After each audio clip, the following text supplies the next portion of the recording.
ভারতে যক্ষ প্রশ্ন পর্বে যক্ষবেশী যমরাজ যুধিষ্ঠিরকে জীবনের গভীরতম সত্য ও নীতির উপর ভিত্তি করে অনেক প্রশ্ন করেছিলেন।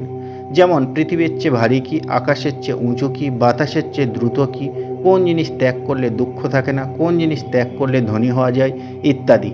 যার উত্তর যুধিষ্ঠির ধৈর্য, সত্য, জ্ঞান ও ধর্মের মাহাত্ম্য তুলে ধরে। এগুলি হলো পৃথিবীর চেয়ে ভারী জননী, আকাশের চেয়ে উঁচু পিতা, বাতাসের চেয়ে দ্রুত মন, ঘাসের চেয়ে বেশি সংখ্যায় মানুষের মনের চিন্তা। যা ত্যাগ করলে দুঃখ থাকে না তা হলো ক্রোধ, যা ত্যাগ করলে ধনী হওয়া যায় লোভ বা বাসনা, যা ত্যাগ করলে সুখী হওয়া যায় লোভ, অসৎ ইচ্ছা। জগতের প্রকৃত সংবাদ কি?